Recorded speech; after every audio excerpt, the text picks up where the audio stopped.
വിഷ്ണുശാലിനിയുടെ ഇന്നത്തെ എപ്പിസോഡിൽ ആ താക്കോല് വാങ്ങിച്ച് തൊഴുകയൊക്കെ ചെയ്യുന്നുണ്ട് ശാലിനി. അന്നേരം സുസ്മിത വിചാരിക്കുകയാണ്, അവൾ അത് വാങ്ങിച്ചോ, വാങ്ങിക്കില്ലെന്നാണ് ഞാൻ കരുതിയത് എന്നൊക്കെ ഇങ്ങനെ ചിന്തിച്ച് നിൽക്കുമ്പോൾ ശാലിനി സത്യഭാമയോട് ചോദിക്കുന്നുണ്ട്, ഇനി മുതൽ ഞാൻ പറയുന്നത് എല്ലാവരും അനുസരിക്കും എന്നുള്ളത് ഉറപ്പാണോ എന്ന്. അന്നേരം അതിനെന്താ സംശയം, ഉറപ്പ് തന്നെയെന്ന് ഭാമ പറയുമ്പോൾ, അപ്പോൾ സത്യഭാമയും അനുസരിക്കുമെന്ന് ചോദിക്കുമ്പോൾ 100% ഞാനും അനുസരിക്കും എന്ന് പറയുകയാണ്. തുടർന്ന് എല്ലാവരും ശാലിനി എന്താണ് പറയുന്നത് എന്നിങ്ങനെ ശ്രദ്ധിച്ച് നിൽക്കുമ്പോൾ ശാലിനി സത്യഭാമയുടെ കാൽക്കലേക്ക് മുട്ടുകുത്തി ഇരുന്ന ശേഷം ആ താക്കോല് സത്യഭാമയുടെ കാൽക്കൽ തറയിൽ വയ്ക്കുകയാണ്. എന്നിട്ട് കാൽ തൊട്ട് തൊഴുകയാണ്, അനുഗ്രഹം വാങ്ങിക്കുന്നത് പോലെ. അന്നേരം മോളെ എന്നും പറഞ്ഞ് സത്യഭാമ പിടിച്ചെഴുന്നേൽപ്പിക്കുകയാണ് ശാലിനി. എന്നിട്ട് പറയുന്നുണ്ട്, ഞാൻ ഇതൊന്നും മോഹിച്ചല്ല ചെയ്തത്, ഒരു സഹോദരിക്ക് വേണ്ടി ചെയ്യുന്ന കടമ അത്രയും ഞാൻ കരുതിയിട്ടുള്ളൂ.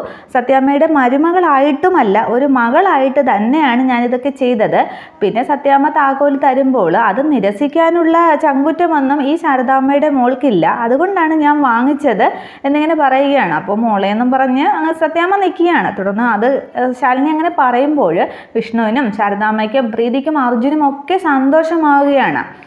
തുടർന്ന് ഇനി സുസ്മിത വിചാരിക്കുകയാണ്, ഇവളിപ്പോൾ എന്നെ അടിച്ച് പുറത്താക്കിയത് തന്നെ അതിനി സത്യാമ്മയോട് പറയുമോ എന്തോന്നൊക്കെ ചിന്തിച്ച് നിൽക്കുമ്പോൾ ശാലിനി ആ തറയിൽ നിന്നും താക്കോലെടുത്ത് സത്യഭാമയ്ക്ക് നേരെ നീട്ടുകയാണ്. എന്നിട്ട് പറയുകയാണ്, ഇതിനി കൈവശം വയ്ക്കാനുള്ള അവകാശവും അധികാരവും ഒക്കെ സത്യാമ്മയ്ക്ക് തന്നെയാണ് എന്ന് പറയുമ്പോൾ മോളെ എന്ന് സത്യഭാമ വിളിക്കുന്നുണ്ട്. അന്നേരം അതിന് മുന്നേ സത്യഭാമ പറയുന്നുണ്ട്, ഇനി മുതൽ ഈ വീട്ടിൽ വിധി തീർപ്പ് കൽപ്പിക്കാനും സത്യഭാമയുടെ ന്യായം അന്വേഷിച്ച് തർക്കത്തിന് വരുന്നവർക്കൊക്കെ വിധി തീർപ്പിച്ച് കൊടുക്കേണ്ടത് നീയാണ് എന്നിങ്ങനെ സത്യഭാമ ആദ്യം പറയുന്നുണ്ട്. അന്നേരം സുസ്മിത കരുതുകയാണ്, ആ കസേരയ്ക്ക് വേണ്ടിയാണ് ഞാൻ മോഹിച്ചത്, ഇനിയിപ്പോൾ അത് നടക്കില്ലല്ലോ എന്നും പറഞ്ഞ് അന്നേരം സുസ്മിത ദേഷ്യത്തോടെ നിൽക്കുന്നുണ്ട്. ഇതേസമയം താക്കോല് വാങ്ങിക്കുക എന്നിങ്ങനെ ശാലിനി പറയുമ്പോൾ സത്യഭാമ മടിച്ചു നിൽക്കുകയാണ്. തുടർന്ന് ശാലിനി പറയുന്നുണ്ട്, സത്യഭാമ എനിക്ക് വാക്ക് തന്നതാണ്, അനുസരിക്കാമെന്ന്. തുടർന്ന് സത്യഭാമയുടെ കൈ നീട്ടി താക്കോല് കൈകളിലേക്ക് ശാലിനി വെച്ചു കൊടുക്കുന്നുണ്ട്. ഈ വീടിൻ്റെയും നാടിൻ്റെയും ഒക്കെ നാഥ സത്യാമ്മ തന്നെയാണ്, തീർപ്പും ഒക്കെ കൽപ്പിക്കേണ്ടത് സത്യാമ്മ തന്നെയാണ്, എനിക്കതൊന്നും വേണ്ട, എനിക്ക് സത്യാമ്മയിൽ നിന്നും അനുഗ്രഹവും പ്രാർത്ഥനയും മാത്രം മതി, അതാണ് എനിക്ക് വേണ്ടത് എന്നിങ്ങനെ ശാലിനി പറയുമ്പോൾ രാഘവൻ നായർക്കും വിഷ്ണുവിനും ഒക്കെ ആകെ സന്തോഷമാവുകയാണ്. തുടർന്ന് സത്യഭാമയുടെ കണ്ണൊക്കെ നിറയുന്നുണ്ട്. തുടർന്ന് ഭാമ മോളെ എന്നും പറഞ്ഞ് ശാലിനി അങ്ങ് കെട്ടിപ്പിടിക്കുകയാണ്. അന്നേരം സുസ്മിത അങ്ങ് വായും തുറന്ന് നിൽക്കുകയാണ്. തുടർന്ന് ശാലിനിയുടെ നെറ്റിയിലൊരു മുത്തമൊക്കെ സത്യഭാമ കൊടുക്കുന്നുണ്ട്. അതും കൂടി കാണുമ്പോൾ വിഷ്ണുവിൻ്റെയും ശാരദാമ്മയുടെയും കണ്ണൊക്കെ നിറയുന്നുണ്ട്. രാഘവൻ നായരും അങ്ങ് അതീവ സന്തോഷത്തിലാണ്. തുടർന്ന് ശാരദാമ്മയുടെ അടുക്കലേക്ക് ഇരിക്കുകയാണ് ഭാമ. തുടർന്ന് ശാരദാമ്മയുടെ കൈ പിടിച്ച് സത്യഭാമ പറയുകയാണ്, നന്ദിയുണ്ട് ശാരദാമ്മേ, ഈ പുണ്യത്തിന് ഞങ്ങൾക്ക് തന്നതിന് എന്ന് പറഞ്ഞ് ശാലിനിയുടെ കൈയും പിടിച്ചങ്ങ് ചേർത്ത് അടുത്തേക്ക് ഭാമ നിർത്തുകയാണ്. അന്നേരം ശാരദാമ്മയ്ക്കും അങ്ങ് കണ്ണ് നിറയുകയാണ്. തുടർന്ന് ശാലിനി അങ്ങനെ നിന്നുകൊണ്ട് തന്നെ വിഷ്ണുവിനെ എങ്ങനെ നോക്കുമ്പോൾ വിഷ്ണുവിന് കണ്ണീര് വരുന്നുണ്ട്. അത് വിഷ്ണു സന്തോഷത്തോടു കൂടി തന്നെയാണ് അതങ്ങ് തുടയ്ക്കുകയാണ് വിഷ്ണു. തുടർന്ന് സത്യഭാമ പ്രീതിയോട് കുഞ്ഞിനെയും കൊണ്ട് അകത്തേക്ക് പോകാൻ പറയുകയാണ്, ക്ഷീണമൊക്കെ കാണുകയല്ലേ എന്നും പറഞ്ഞ് പൊന്നിയെയും കൂട്ടി വിടുന്നുണ്ട്. തുടർന്ന് ശാരദാമ്മ എഴുന്നേൽക്കുകയാണ്, എന്നാൽ ഞാനിനി അങ്ങോട്ട് ഇറങ്ങട്ടെ എന്നും പറഞ്ഞു. അന്നേരം തിരക്കില്ലെങ്കിൽ എന്ന് ഭാമ ചോദിക്കുമ്പോൾ തിരക്കുണ്ട്, ഹോട്ടൽ തുറന്നു കിടക്കുകയല്ലേ എന്ന്. തുടർന്ന് രാഘവൻ നായരോടും എല്ലാവരോടും യാത്ര പറയുന്നുണ്ട്. സമയം കിട്ടുമ്പോൾ ഇങ്ങോട്ട് ഇറങ്ങണമെന്ന് ശാരദാമ്മയോടും ഭാമ വളരെ സ്നേഹത്തിലാണ് സംസാരിക്കുന്നത്. തുടർന്ന് ശാലിനി ഒന്ന് ഇങ്ങോട്ട് വന്നേന്ന് പോകാൻ നേരം ശാരദാമ്മ വിളിക്കുന്നുണ്ട്. തുടർന്ന് മുറ്റത്തേക്ക് ഇറങ്ങുന്ന ശാരദാമ്മ ശാലിനിയുടെ കൈ പിടിച്ച് പറയുന്നുണ്ട്, ഇതാദ്യമായിട്ടാണ് ഞാൻ ഈ വീട്ടിൽ നിന്ന് വന്ന് മടങ്ങുമ്പോൾ ഇത്രയും സന്തോഷത്തിൽ പോകുന്നത്. ഇനി ഈ സന്തോഷം നിലനിർത്തേണ്ടത് നീയാണ്. ഒരുപാട് അംഗങ്ങളുള്ള വീടാണിത്, പലരും പല സ്വഭാവക്കാരാണ്, എല്ലാവരെയും ഒരുമിച്ച് നിയന്ത്രിച്ച് മുന്നോട്ട് കൊണ്ടുപോകണം എന്നിങ്ങനെ പറയുമ്പോൾ ഞാൻ പരമാവധി ശ്രമിക്കാമെന്ന് ശാലിനി പറയുന്നുണ്ട്. അന്നേരം ഒരു കുടുംബത്തിലെ ഈ സന്തോഷം ഇങ്ങനെ കത്തി നിൽക്കണോ അതോ കത്തി എരിയണോ എന്ന് തീരുമാനിക്കേണ്ടത് അവിടുത്തെ പെണ്ണാണ് എന്ന് പറയുമ്പോൾ അതൊക്കെ ഞാൻ നോക്കിക്കോളാം എന്ന് ശാലിനി പറയുകയാണ്. തുടർന്ന് സ്നേഹത്തോടു കൂടി ശാരദാമ്മ ശാലിനിയെ കെട്ടിപ്പിടിച്ച് നെറ്റിയിലൊരു മുത്തമൊക്കെ കൊടുത്തിട്ട് അവിടെ നിന്ന് ഇറങ്ങുകയാണ്. അന്നേരം കമലിനെയോ വിഷ്ണുവേട്ടനോ വിടണോ എന്ന് ശാലിനി ചോദിക്കുന്നുണ്ട്. വേണ്ട, ഞാനിവിടുന്ന് പൊയ്ക്കോളാം എന്നും പറഞ്ഞ് ശാരദാമ്മ വളരെ സന്തോഷത്തോടു കൂടി മനസ്സ് നിറഞ്ഞ് സത്യഭാമയുടെ വീട്ടിൽ നിന്നും തിരികെ പോവുകയാണ്. ഇതേസമയം ഹാളിൽ അവിടെ നിന്ന് സുസ്മിത അങ്ങ് സത്യഭാമയുടെ അടുത്തേക്ക് സെറ്റിയിൽ ഇരിക്കുന്നുണ്ട്. തുടർന്ന് കമലിനെ വിളിച്ച് ഭാമ കുഞ്ഞിനുള്ള തൊട്ടിലും കളിപ്പാട്ടങ്ങളും ഒക്കെ വാങ്ങണമെന്ന് പറഞ്ഞപ്പോൾ അതൊക്കെ എപ്പോഴേ രാഘവൻ സാറ് ഏർപ്പാടാക്കി കഴിഞ്ഞു എന്ന് പറയുകയാണ് കമലൻ. അന്നേരം സത്യഭാമയ്ക്ക് സന്തോഷമാവുകയാണ്. തുടർന്നാണ് സെറ്റിയിൽ അങ്ങ് ഒഴിഞ്ഞിരിക്കുന്ന അർജുനെ ഭാമ ശ്രദ്ധിക്കുന്നത്. തുടർന്ന് ഭാമ വിളിക്കുന്നുണ്ട്, അർജുൻ, തിരക്കിനിടയിൽ നിന്നോട് എനിക്ക് സംസാരിക്കാനായിട്ട് കഴിഞ്ഞിട്ടില്ല. നീ എനിക്ക് എല്ലാ തെറ്റിനും മാപ്പ് തരണം. പല കാര്യങ്ങളും അറിയാതെയാണ് ഞാൻ പെരുമാറിയത് എന്നിങ്ങനെ പറയുമ്പോൾ അർജുനും വിഷ്ണുവും ഒക്കെ ഒരുപോലെ ഞെട്ടുകയാണ്. ഭാമ ഇങ്ങനെ അർജുനോട് മാപ്പ് ചോദിക്കുന്നതൊക്കെ കേട്ടിട്ട്.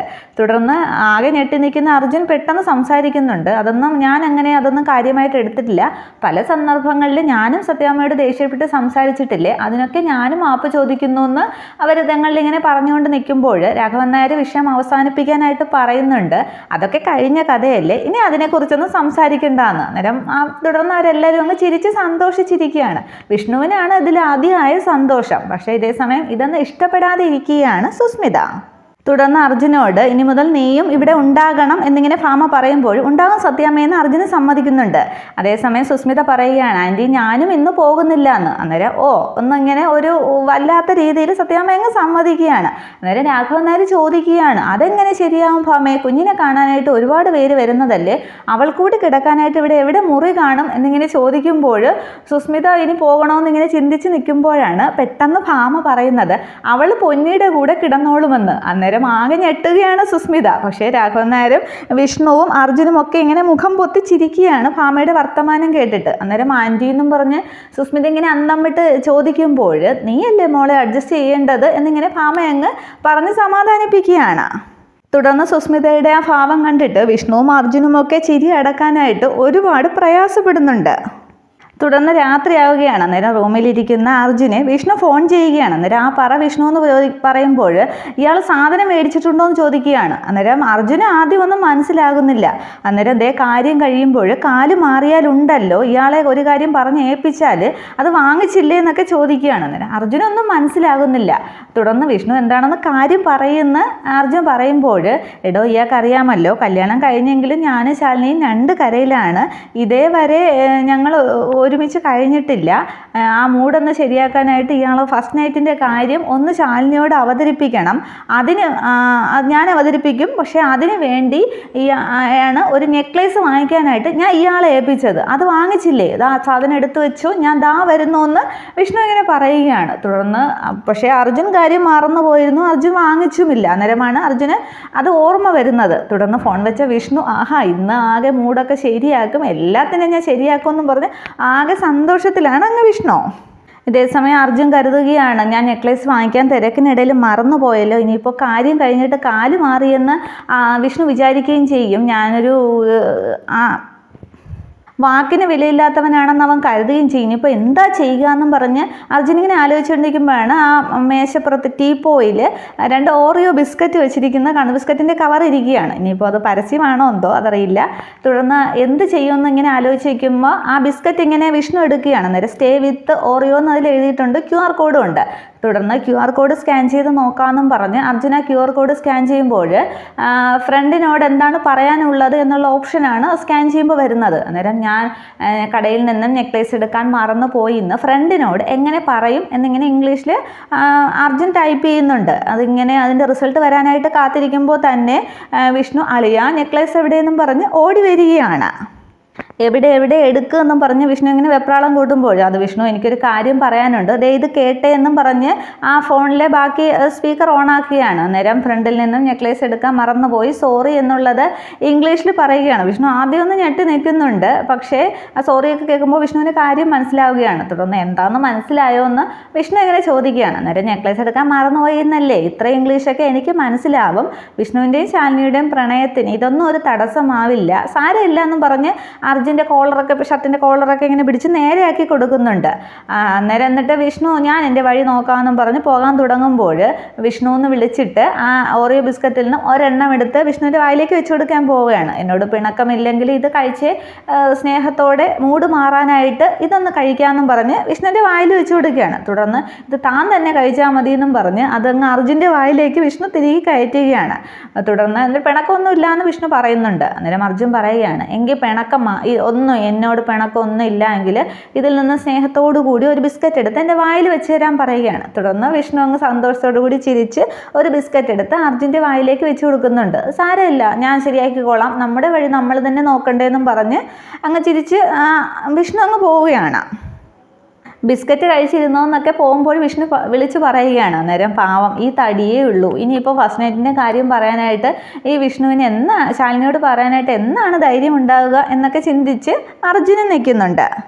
ഇതേ സമയം ശാരദാമ്മ ഫോൺ ചെയ്യുകയാണ് ശാലിനി മുറ്റത്ത് സിറ്റൗട്ടിന് വെളിയിലിരുന്ന് ശാരദാമ്മയോട് സംസാരിക്കുകയാണ്. അന്നേരം എന്തൊക്കെയുണ്ട് ബാക്കി വിശേഷങ്ങളൊക്കെ ചോദിക്കുമ്പോൾ ഇവിടെ ശ്യാമയും ശാരികയും ഒക്കെ കുഞ്ഞിനെ കാണാത്തതിൽ വലിയ പിണക്കത്തിലാണ് എന്നൊക്കെ പറയുന്നുണ്ട്. അന്നേരം ശ്യാമ ഫോൺ വാങ്ങി സംസാരിക്കുന്നുണ്ട്. പ്രീതി ചേച്ചി ഗർഭിണിയായിരുന്നപ്പോൾ പരിചരിക്കാൻ നമ്മളും ഇപ്പോൾ കുഞ്ഞ് പിറന്നപ്പോൾ സത്യാമ്മയ്ക്കും മര്യാദയ്ക്ക് ഞങ്ങളെ കൊണ്ടുവന്ന് കാണിക്കാൻ പറയണം, എല്ലാവർക്കും കാണാനുള്ളതാണ്, ഇല്ലെങ്കിൽ നമ്മൾ കുഞ്ഞിനെ കിഡ്നാപ്പ് ചെയ്യും എന്നൊക്കെ ശ്യാമ പറയുകയാണ്. അതൊക്കെ ഒരു തമാശയ്ക്ക് എടുക്കുകയാണ്, തമാശ പോലെ അങ്ങ് കാണിക്കുകയാണ് ആ സീനൊക്കെ.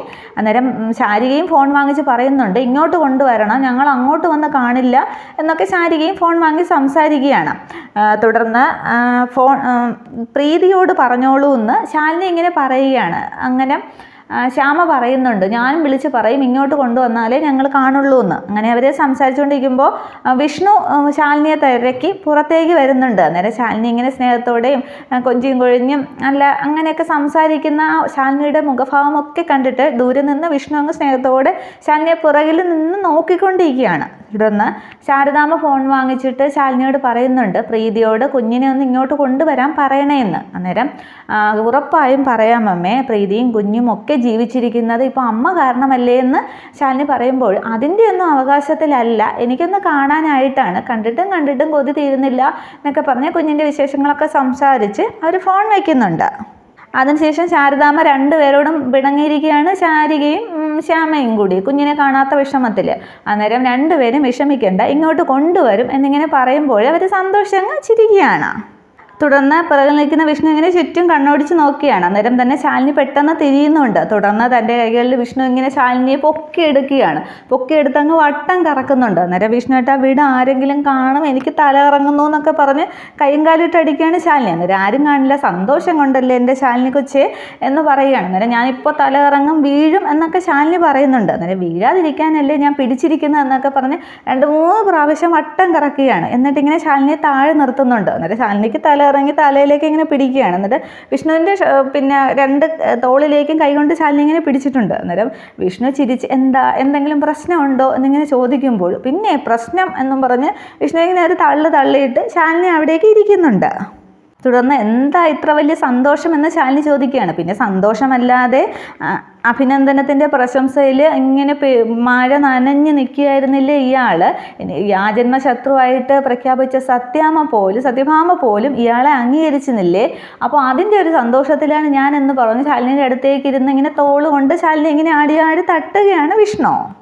അപ്പോൾ അത്രയേ ഉള്ളൂ എന്നിങ്ങനെ ശാലിനി ചോദിക്കുമ്പോൾ അതെ കൊടുങ്കാറ്റും പേമാരിയും ഒക്കെ കെട്ടടങ്ങിയിരിക്കുകയാണ് എന്നിങ്ങനെ വിഷ്ണു പറയുമ്പോൾ അതെ ഞാൻ എന്താ പത്രം നോക്കിയില്ല, പോയി നോക്കിയിട്ട് വരാമെന്നും പറഞ്ഞില്ല അറിയാത്ത ഭാവത്തിൽ ശാലിനി എഴുന്നേൽക്കുകയാണ്. അങ്ങനെ വിഷ്ണു പിടിച്ചു നിർത്തുന്നുണ്ട്. എന്നിട്ടിങ്ങനെ ശാലിനിയുടെ വിരകളിലൂടെ ഇങ്ങനെ കൈകളിൽ മുകളിലേക്ക് കൈ പിടിച്ച് തോളി പിടിക്കുകയാണ്. എന്നിട്ട് ഇയാൾക്കെല്ലാം മനസ്സിലായി എന്താണിനി വേണ്ടത് എന്ന്. പിന്നെ അറിയാത്തതുപോലെ ഭാവിക്കുകയാണ്. അല്ലേ എന്നിങ്ങനെ കണ്ണുകൊണ്ട് ചോദിക്കുകയാണ്. തുടർന്ന് വിഷ്ണുവിൻ്റെ കൈ അങ്ങ് തട്ടി മാറ്റിയിട്ട് എനിക്ക് മനസ്സിലായില്ല, എന്താ വേണ്ടത് എന്നിങ്ങനെ ശാലിനി മനസ്സിലാവാത്ത പോലെ നിന്നങ്ങ് അഭിനയിക്കുകയാണ്.